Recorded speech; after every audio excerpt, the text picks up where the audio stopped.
one person in this world that's my mentor. She is a friend to me and one of the most amazing ladies that has brought me to where I am today. And that is Kimn Bond. And when I tell you that she's my mentor, she's the reason why I'm here today as a personal trainer. She's the reason why I'm here because when I do my group coaching, I actually learned that from her.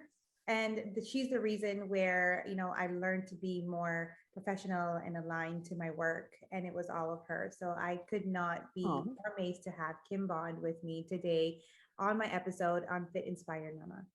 One of the biggest reasons why I brought Kimn here with me today is I want to talk about health and nutrition. And sometimes when we talk about food and we talk about healthy and what's good for you, what's not good for you, I want to know the definition of health when it comes to Kimn. So before I continue on with the conversation, I want Kimn to introduce herself. I want Kimn to be here and say, "Hey, Kimn, thank you so much for being here. Why don't you go ahead and just start introducing yourself and letting us know who you are?"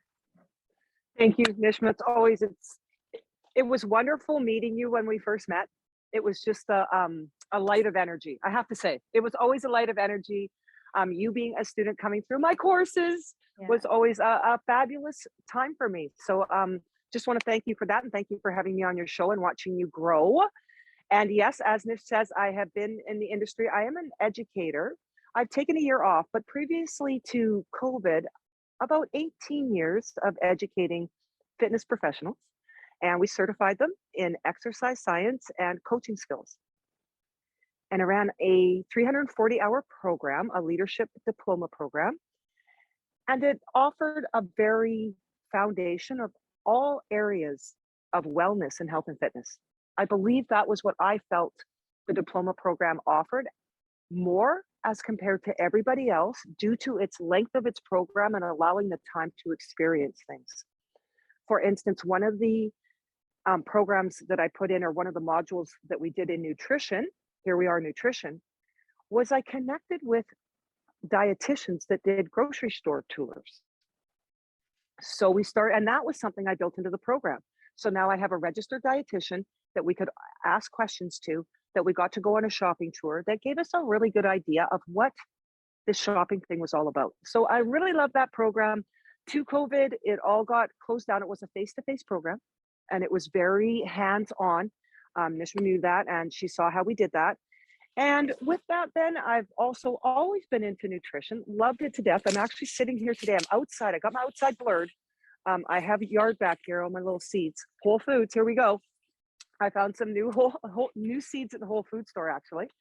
And it's always been a really big part of my life. And I've always wanted to get more education on it. So I certified in nutrition. I took the registered holistic nutrition course. I took ACE nutrition. I've taken precision nutrition. I've worked with BC Health and their dietitians. I've worked with many dietitians over the years and been on different boards and stuff that have helped to bring just general information to the consumer. So it's always been my little bit of niche. And now currently with the Whole Foods, I have an athlete that is now 21 years old and he is playing basketball in university. Well, at the athletic level, as many know, when you start to break your body down, it requires different nutrients and stuff.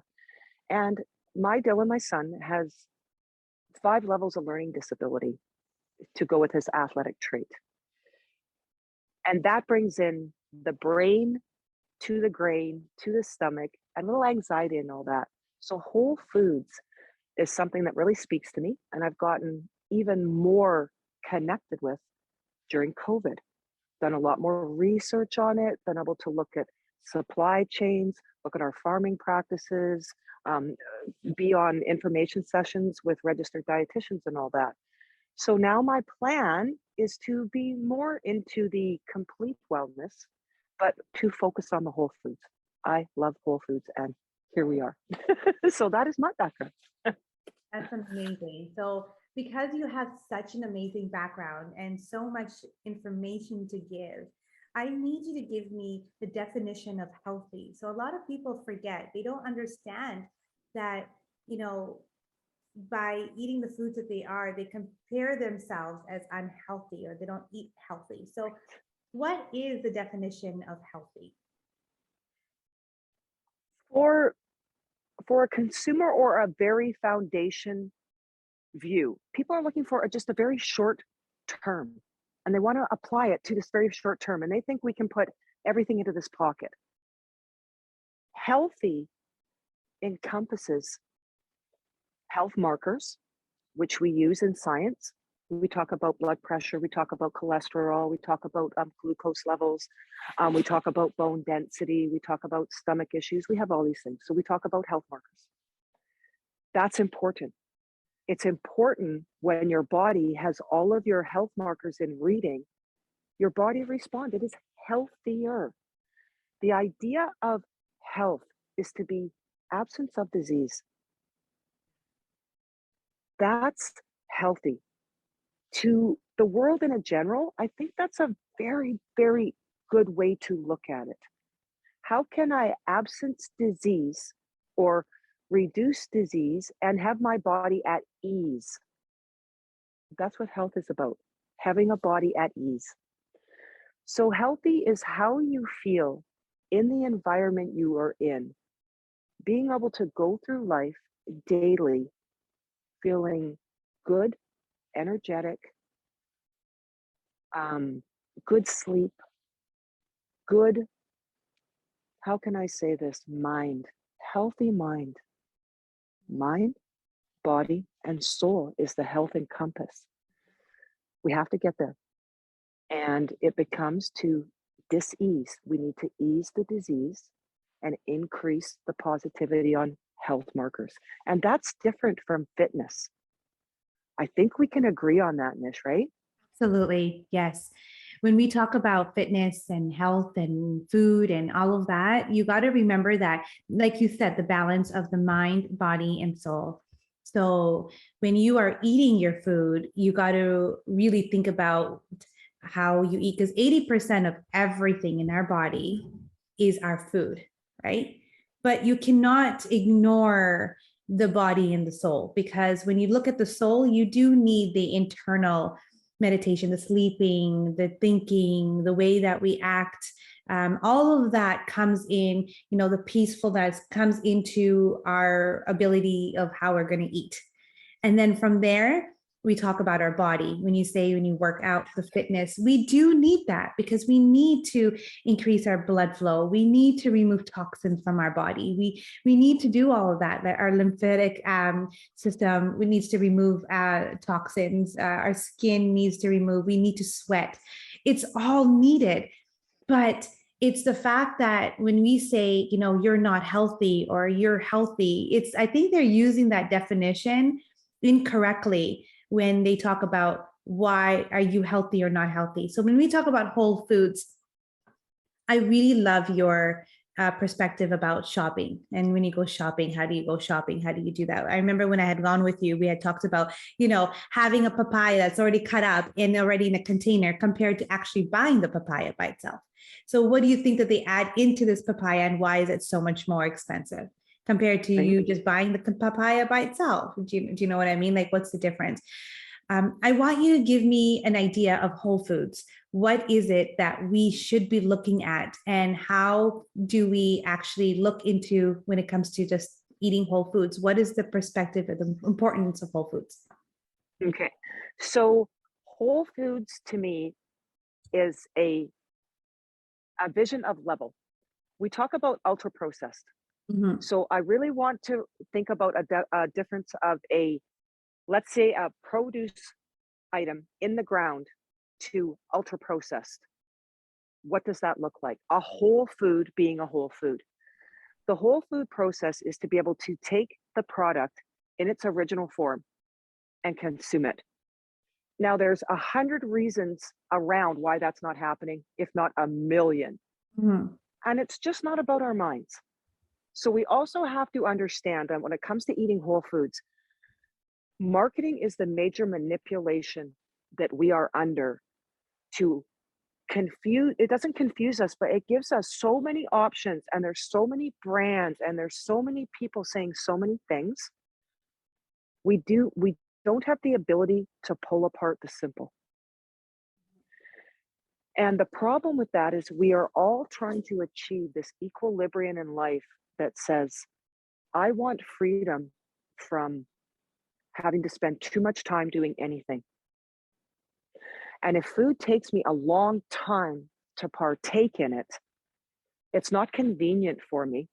And that is costing me other time with my family, other time with my exercise. It's costing me something to cook food. That's what they've taught us now. Yes. With that, they've disconnected us with our food chain. So what we understand as whole foods is not that, because we don't actually get access to whole foods. We have food insecurities going on all over the world. When we talk about the papaya, I love that analogy of it. When we talk about the papaya, there's a few things happening. You could, in many instances, you could get it in a puree, in a juice, in a container with a whole bunch of other vegetables and stuff that have been processed. Once you add a processing system to something, you are removing something, adding something back in, and packaging it safely to the consumer. That's the process. So let's take the liquid form away and say, okay, so I don't want to use the liquid form. What are my options? Should I get it fresh, Kim? Should I get it freezer, Kim? Or should I put it in a can? Can, frozen, or here we go with the can. Look at the can. It's surrounded with liquid and the item and the label, and there's more to it. That's more processing. The frozen, they pick it right off the field, they wash it, they cut it, they drop it in a bag, they flash freeze it, they put it and it's done. Which one has more processing? Canning. Kim, should I do canning or should I do freezer? Freezer is fantastic unless you're in the South and you don't have access to a freezer. So there's many reasons people make all the decisions they make for why they're eating whole foods. So then it comes down to, is a student going to walk down from a school to Save On Foods and pick up the cut up mango, or the one they've got to get a knife for and cut because it's a whole food? Is that student going to eat the skin and the nut of that mango, even if they do take it? No. So what they've chosen is to eat the whole mango that somebody else or a technology has removed all that, and it's still a whole food. Did they add anything into that process of that mango? No. They just cut it and it's there for you. That's a whole food. It all comes down to the marketing manipulation of processing your food. The more processed it is, the less it is away from whole. The less done to it, the more whole it is. If I go into my backyard here and I pick out the carrot, it has dirt on it. Now I'm looking at it going, am I gonna get sick from the dirt? Am I gonna shake that off? Can I just eat that? That's as whole as I'm gonna get. I should probably get the dirt off. Yeah. Yes. People don't have access to that though, Nish. We don't have access to that. So then we have to make these decisions. And it comes down to convenience, chemicals, processing, what you're willing to live with your whole food. The more you move away from it being absolutely how can I say this, unpackaged, unprocessed, the more whole it is. Each step of processing we add to it makes it further away from its wholeness. And I think the mango and the juice is a really good idea of that. And it's a great example because you can either eat the mango or you can eat all of the juice that has been taken all of the fiber out and it's had nothing but water left in and sugar left in, because that's what doesn't rot in a container. And then they add ascorbic acid to lengthen the longevity of it. Yeah, that makes very much a lot of sense. Not saying that juicing is bad for you, it's just another way of removing the fiber completely out of it, right? You have to do something, you have to remove something in order for you to get another kind of source out of that whole foods. That's what it is. I also believe that our body has its language of food. So if you have a whole foods and you're eating foods that the body understands, it's like me talking English to you. We're talking in a good language and you're understanding me and I'm understanding you. So your body understands whole foods. It understands the nutrients it comes out of, the vitamins and the minerals it comes out of, everything that you have and you eat, it understands it. The moment we start putting processed food, homogenized food, any other kind of foods out there that have been processed into our body, it's now speaking a different language to our body. Our Yep, body chemical doesn't. enzymes. Exactly. Because now your body's sitting there thinking, okay, what is this? What is it trying to tell me? And what nutrients does it have? Either it can build in through different blocks of cells and it accumulates and becomes a disease in your body because it doesn't know what it is, or an allergy to your body because your body thinks that it's a foreign object, so it's trying to remove it out of your body. Or it can start to figure out that, we don't know what it is and just eliminate it out of your body. So you have three chances of what it's going to do on your body. This is what I believe when you talk about whole foods compared to processed or any other foods out there. So really it comes down to choices, right? It does. What is your choice of food? And where are you getting those foods from is the choices. If you're going to eat beef or lamb or any kind of meat products, where are your beef coming from? Because depending on how that beef or that cow was raised, the energy and the food that it's eaten is going to go into your body. Exactly. There's sort of this equilibrium between agreement between holistic nutrition and scientific nutrition. Then there's this scientific end that says the egg has the same nutrient in it, regardless of anything.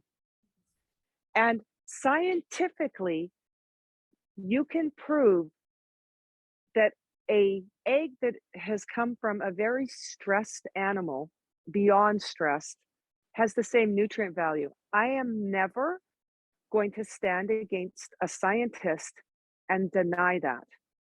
What my challenge is the process that chicken went under to have that egg, and it's not the nutrient value. And here's where the holistic end comes from it. That egg has now got a energy value to it. It's got a membrane stress value to it. There's other elements, and this is where when you just talk about science papers, I pay much money every single month to Science Direct. I am all science. I'm all scientific methodology. I believe in that. It's absent of an element. It simply is. It is absent of an element.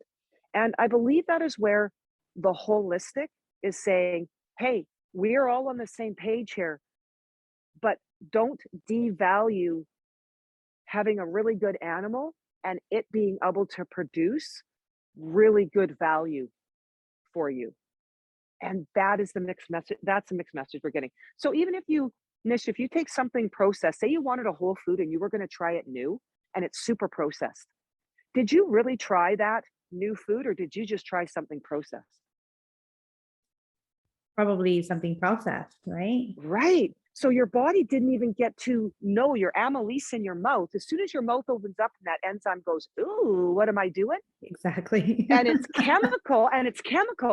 It goes, hold on, I'm going to quiet down here. I'm going to go back in my hole and I'm going to see what this chemical reaction is going to do in there first and see if I'm needed, if I can come out, and if they can even utilize me. And if they can't, that's the first process in your mouth where the digestive system puts up a red flag. So I think there's a level of understanding of what nutrition is that we all agree on. But then we have the science end saying this is strictly science, and we have the holistic end saying, yes, but don't you want your green vegetables to have a little less pesticide on it, maybe?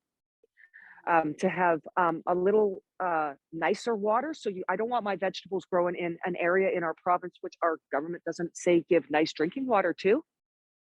There's a whole bunch of challenges that go in. This is where world development, ethics, and economics and marginal cost. So there's the economist, there is the accountant in me. Yeah. What Yeah, am I love that. what am I willing to give inside of me holistically to take chemically to still keep my body in a positive energy. I think we agree on those things. Yeah, absolutely. The most biggest place that I've actually, the most biggest thing that I've learned today is whole foods is the foods that are whole coming in directly from where we actually grow them. That's your whole foods. And anything beyond that is now processed and it's gone to steps in processing it in order for you to get it on your plate. So, what is the most important thing here? I think the most important thing here is what is most accessible to you. But at the end of the day, it's the best that you can get that will help you process the foods in the best way. I guess that's what it would be. My word of advice to everybody: eat as closely as you can to whole foods Mhm. that economically fit within your budget. Perfect. Amazing. So, food, sleep, your mind, your heart, and everything else with your fitness, all of that has to be all put together in your mind, body, and soul. So you're able to balance that out in order to live the most amazing, healthiest life. Yep. It's about health, right? We want to feel good, we want to feel energized, and we want to be connected. Yeah, it's amazing. I love that. And I'm so thankful for you to just bring all of this together because sometimes we forget that, we're okay to eat some of the foods out there as the most amazing foods out there that are there for you. But at the end of the day, as long as we are able to access the foods that are economical, are good for you and accessible for you. So that's Mhm. amazing. I love that you said that. You always bring such joy to every time I talk to you. You Thank you. always bring so much happiness and always a lot of so kind, and I love that about you. I just met Kim a few weeks ago, and her energy was so lightning and amazing, and I'm just so happy to be able to be around her. So if I you just don't know, stare at the picture you did. I just stare at the picture all day you did, and you're right. I love it. she is one of my biggest hearts. If you ever do get to meet this lady, make sure you give her the biggest hug ever. She'll give you one right back to you for sure. Anyways, Kim, if there's anyone that wants more information or wants to know about you, she does Epicure. So if you're looking at buying any Epicure stuff, Kim's big at that right now too. She's doing amazing and she wants you to find the best value of everything. So please, message her, talk to her, and I'll send you her link as well for the Epicure so that you can get on there and you can get started with her too as well. Epicure is also gluten-free, so if you don't know about that, and they're whole foods. So please do check her out and check out Epicure from her. You'll love it. Is there any other place that you would like me to add or anyone that can get a hold of you if they wanted to? Yeah, so my company name is True Northwest Academy, Mhm. and it's truenorthwestacademy.ca. You'll see me on Facebook as Kim Bond, and I'm in the Pantry Club where we do cooking with the Epicure products, right? Mhm. And then we're in my True Northwest Academy group where we do wellness and we talk about the better things in life and that mind and that body. And pretty much True Northwest Academy, you'll find me on Instagram, through YouTube, and through Facebook. And we're Uh, done. Kim, don't you teach personal training still? I do pain-free movement. I'm shifting 100%. I'm leaving the city. So I'm shifting 100% to online because I'm going to homesteading. I'm Right. going to give it a shot of doing homesteading and getting connected and doing online pain-free movement with my clients. I will be doing classes online for pain-free movement as well. But right now, yeah, I'm doing the face-to-face and helping those I can help. That's amazing. So if this again, if this is something your dream and you've been wanting to become a personal trainer or anything to do with pain-free schooling, anything like that, Kim would be the person you would want to talk to. So I'm so happy to have her here. One of my biggest, one of the ladies that made me a personal trainer, it brought me to this life. So it was been my one of my biggest dreams, and I had to meet her on my third time to try personal training to finally get my certification. So if you know my story, you know all about it. Again, thank you so much for being here. Thank you again, Kim, for putting your time and effort in here. Whole foods and health is such a big subject with me, and I'm happy that we were able to talk about this and let everyone know, hey guys, this is how your body works. So I hope you guys learned something and enjoyed what we had to talk about, and have a wonderful week. See you next week.